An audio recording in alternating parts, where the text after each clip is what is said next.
वो हाँ। मौका केवल ग्रेजुएशन वालों को दे रही है। वो 2 बार ग्रेजुएशन वालों को एग्जाम में बैठाएगी, देखो तुम ग्रेजुएशन हो, तुम ये एग्जाम दे दो, कल फिर देना, तुम ही देना, कल फिर देना, इंटर भी तुम तो इंटर पास ही हो, तुम ही देना।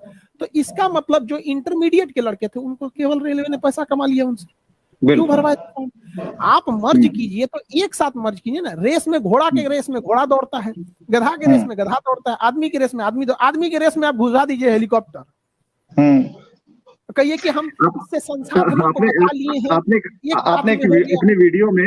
अपने वीडियो में अच्छा उदाहरण दिया। आपके यहाँ किसी टीचर को आपने खड़ा किया और उनको कहा कि ये किस किस एग्जाम में बैठे और कैसे कैसे, अब वो स्टोरी जरा जरूर बताइए, बहुत दिलचस्प है।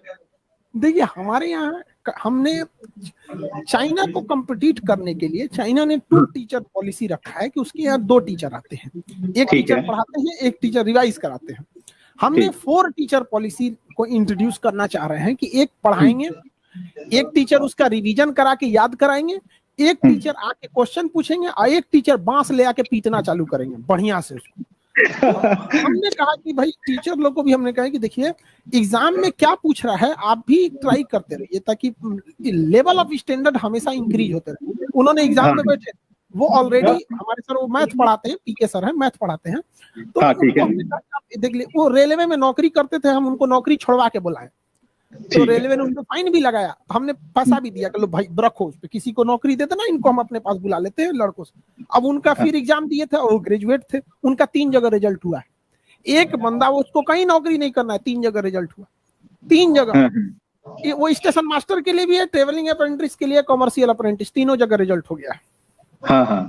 तो तीनों जगह जब रिजल्ट हो गया है तो तीनों जगह की सीटें तो उनको मिलेंगी। अब तो ज्वाइनिंग की बात होगी, मतलब दूसरे स्टेज की बात होगी। तो वो 3 सीटें अगर जाएंगे तो फिर उनको 3 बार एग्जाम देना पड़ेगा, 3 बार एग्जाम देना पड़ेगा और फिर 3 बार उनको स्किल टेस्ट देना पड़ेगा। अगर वो तीनों में पास हो गए, तो रेलवे का कहना है कि देखो हमने जादूगरी कर दिया। कैसे? अब तो तीनों में पास हो गया, अब हम उससे पूछेंगे कि तुम किसी एक को लो, तो एक को लेंगे।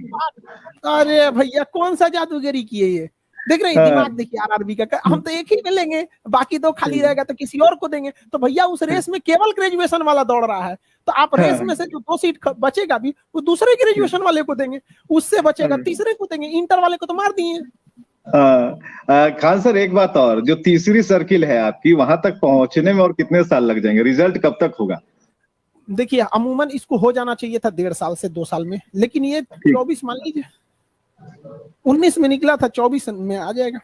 फिर 24 में एक फॉर्म निकलेगा, 24 के 5 साल कितना होता है अगला इलेक्शन, 2029 में फिर फाइनल होगा, 29 में फिर निकलेगा, 34 में फाइनल होगा। समझ में गया? ये पंचवर्षीय योजना में सारी चीजें चल रही हैं। पंचवर्षीय योजना नहीं है ये। हाँ, वैकेंसी लड़कों को भी पता है, इलेक्शन से पहले आती है, अगले इलेक्शन में फाइनल होती है। तैयारियों की बात करते हैं, अभी जो बैचेस चल रहे हैं, मैंने इसलिए इस टॉपिक को ज्यादा अहमियत भी दी और आपने तुरंत इस पर आने के लिए हाँ भी कहा, क्योंकि भविष्य जब छात्रों का है तो शिक्षक से ज्यादा समझदार या फिर दुखी कोई नहीं हो सकता, क्योंकि उसने मेहनत की है और उसका रिजल्ट आने वाला है। ये शिक्षक का एग्जाम है। बच्चों को, माँ बाप जो होते हैं बच्चों को पाल पोस के बड़ा कर देते हैं, संस्कार सिखा देते हैं। किसी भी टीचर के पास भेजे, हमारे पास या कहीं पे भी, आप हो या हम हो, आज हम यहाँ हैं या आप वहां हैं या दुनिया में कोई भी है, किसके बदौलत है? शिक्षक नहीं तो उसको पढ़ाया होगा कहीं ना कहीं, हमारे आपके शिक्षक को, तो उसकी लाइफ बर्बाद होगी। शिक्षक की तो आवाज उठाए। गार्जियन को क्या पता कि CBT1 क्या होता है, RRB क्या होता है, UPSC क्या होता है, इंस्पेक्टर क्या होता है। अभी एयरफोर्स का रिजल्ट रोक के रखा है इन लोगों ने। बताइए, एयरफोर्स का रिजल्ट रोक के रखे हैं। भाई आपको कोई सुधार ही करना है, जैसे हम एयरफोर्स की बात करते हैं, उनका रिजल्ट आ जाना चाहिए, रिजल्ट अगस्त में, अब तक नहीं आया, जनवरी खत्म हो रहा है। मान के चलिए आपको कुछ सुधार ही करना है, तो आप लड़कों को बता दीजिए ना कि जितने विद्यार्थी एयरफोर्स में जाना चाहते हैं, किसी का सपना है हम पायलट बनेंगे, हम कुछ बनेंगे, जो भी सपना है एयरफोर्स में जाना है, आपको कुछ सुधार करना, आप कर दीजिए। लड़कों को बोल दीजिए कि देखो बच्चों, हम कुछ रिफॉर्म लाना चाह रहे हैं, हम ये इसका रिजल्ट मार्च में दे देंगे और इसका जो अगला टेंटेटिव एग्जाम है हम कभी ले लेंगे। आप कहिए ना कि हम अगले साल लेंगे, हम थोड़े कह रहे हैं कि आज ले लीजिए जी। लेकिन लड़का उस साल में किसी अन्य चीजों की तैयारी करेगा कि आपके लिए ऐसे चुपचाप देखते रहे। बिल्कुल। जो तैयारियों का बैच है, क्योंकि हमने देखा है आपको पढ़ाते हुए, तो हमने स्क्रीन पर ही देखा, लेकिन जो क्लासेस आपकी मैंने देखी, करीब से देखी, जानने का मुझे मौका मिला, सौभाग्य मिला, उसमें हमने देखा कि बहुत ही निम्न तबके के जो बच्चे हैं, जिनके पास पैसे की कमी है, वो लोग आपकी क्लासेस में ज्यादा होते हैं।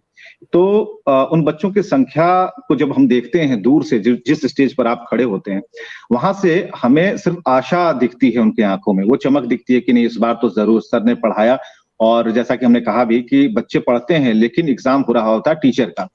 तो अगर ऐसे धांधली में 19 का रिजल्ट 24 में और 24 का रिजल्ट 34 में इस तरह की प्रक्रियाएं होंगी, तो ये सर्वाइवल ऑफ जो एग्जामिनेशन है या फिर जो उसकी विश्वसनीयता है, वो कितना बड़ा सवाल लेकर खड़े करती है। और लड़कों का कितना फिर मन करेगा कि भाई हम उस एग्जाम में अपियर हों ना हो। और जो 72 पन्ने का जो आपने बता दिया नोटिफिकेशन, इस नोटिफिकेशन को पढ़ते ही तो आधी उम्र निकल जाएगी। देखिए, आरआरबी के 99% कर्मचारियों को भी वो नोटिफिकेशन नहीं पता है, और अगर हम लोग ये डिजिटल प्रोटेस्ट नहीं करते तो शायद वो लोग नोटिफिकेशन खुद भी कभी ना पढ़ रहे होते। वो तो उनके ऊपर ही ब्रजपात हो गया है जो उनको पढ़ना पड़ रहा है 71 पन्ने का, और खुद गाली दे रहे हैं सब कि किसने बनाया रे 71 पन्ने का नोटिफिकेशन। खुद गरिया रहा है उस, जबकि पता ये 71 पन्ने का नोटिफिकेशन होता है। उसके बाद देखिए हमारे पास आज भी याद है, एक लड़का हमारे पास पढ़ने आया था, वो बैच दरोगा का बैच का था। उसके पिताजी ने पैसा भैंस बेच के दिया था, उसके यहाँ दूध दुहा जाता था, उसने अब उसके पिताजी भैंस बेच के दिया था। और हमसे आके वो क्या कहा, सर जी अगर हम नहीं बने तो फिर हम यहीं पटना में मजदूरी करेंगे क्योंकि हमारे पास कुछ नहीं है।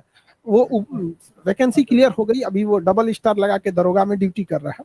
राहुल नाम था उसका। अच्छा बताइए, अगर उसकी वैकेंसी 2 साल लेट कर देते तो क्या करता, बर्बाद हो जाता। बिल्कुल बिल्कुल। देर से मिला न्याय जो होता है वो अन्याय के बराबर हो जाता है।